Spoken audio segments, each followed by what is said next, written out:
बिस्मिल्लाहिर्रहमानिर्रहीम। अस्सलाम वालेकुम। आज का जो टेस्ट हुआ है स्कूल लीडर का सवाबी और मर्दान डिवीज़न का, तो आज की इस वीडियो में हम उसके इस्लामियात और उर्दू पोर्शन को डिस्कस करेंगे। फर्स्ट एमसीक्यू है हमारे पास कि इल्म बयान की इस्तिलाह में जब कोई लफ्ज़ अपने मजाजी माना में भी इस तरह इस्तेमाल हो कि इसके हकीकी माना भी मुराद दिए जा सकें, तो उसे डैश कहा जाता है। तो इसमें करेक्ट ऑप्शन है ऑप्शन डी, यानी किनाया कहते हैं। ठीक है, किनाया जो है ये अरबी ज़ुबान का लफ्ज़ है और उसके जो लुग़वी माना आता है तो वो खुफिया इशारा भी आता है या इशारे के माना में भी आ सकता है और मुबहम और पोशीदा के माना में आता है। ठीक है, तो इल्म बयान की इस्तिलाह में जो है, इल्म बयान की इस्तिलाह में कि ये मजाजी माना में भी इस तरह इस्तेमाल होता है कि इसके हकीकी माना भी इसे मुराद लिए जा सकते हैं। ठीक है, ये किसी का मुहताज नहीं होता।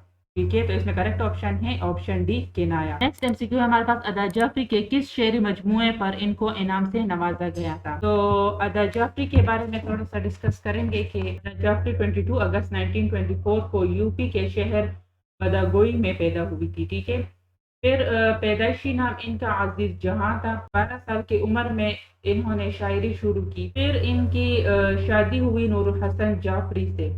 तो इन्होंने शादी के बाद अपना नाम अदा जाफरी रखा। हमदर्द फाउंडेशन ने इन्हें बेहतरीन खातून शायरा के तौर पर भी तस्लीम किया। बाद में इन्होंने 1966 में पाकिस्तानी राइटर की तरफ से दूसरे जो शेरी मजमुआ है शेर दर्द की वजह से इनको आदमजी अदबी अवार्ड से नवाजा गया था और पाकिस्तान में इन्होंने तरह हुसन कारकर्दगी से भी नवाजा गया है। तो इसमें करेक्ट ऑप्शन है ऑप्शन नामा। नेक्स्ट एमसीक्यू है हमारे पास कि अदबी इस्तिलाह में डैश से मुराद ऐसी मालूमाती तहरीर हैं जो ज़िंदगी के हकाइक और मसाइल पर अदबी अंदाज में लिखी गई हों। तो इसमें करेक्ट ऑप्शन है ऑप्शन ए, यानी सफ़रनामा। ये सफ़रनामा जो है ये अदब की इस्तिलाह में जदीद नसरी सनफ़ है। यानी सफ़र जो है ये अरबी ज़ुबान का लफ्ज़ है जिसका माना है मुसाफत करना। ये सफ़र नामे में जो है ये अदबी इस्तिलाह में इसमें मालूमाती तहरीर होती हैं। ठीक है, या तजुर्बात होते हैं या ज़िंदगी के जो हकीकी वाक़यात होते हैं, तो मसाइल होते हैं, तो अदबी अंदाज में इसमें लिखा जाता है। ठीक है, सफ़रनामे में।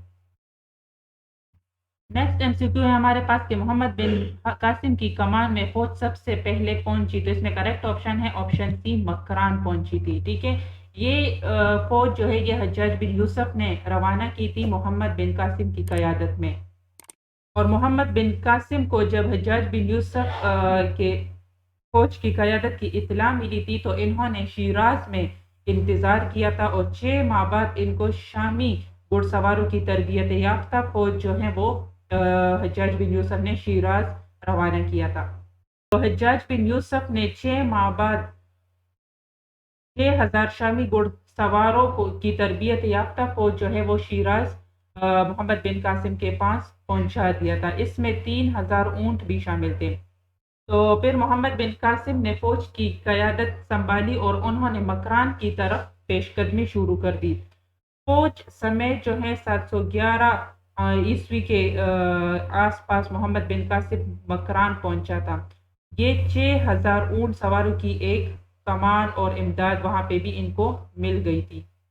और फिर वहां से 2 रास्तों से ये अरबी लश्कर जो था मोहम्मद बिन कासिम का, ये 2 रास्तों से सिंध की तरफ बढ़ रहा था। तो इसमें करेक्ट ऑप्शन है ऑप्शन सी, यानी सबसे पहले जो कमान पहुंचा था तो वो मकरान पहुंचा था। ठीक है, नेक्स्ट एमसीक्यू है हमारे पास, एक का एक काफिर ने किसके कहने पर नबी अलैहिस्सलाम की पुश्त मुबारक पर उजड़ी रख दी। तो इसमें करेक्ट ऑप्शन है ऑप्शन सी, यानी अबू जहल के कहने पर एक काफिर ने नबी अलैहिस्सलाम पर नमाज की हालत में उजड़ी रखी थी, जो हजरत फातिमा रज़ियल्लाहु तआला अन्हा ने बाद में आके उठा दिया था।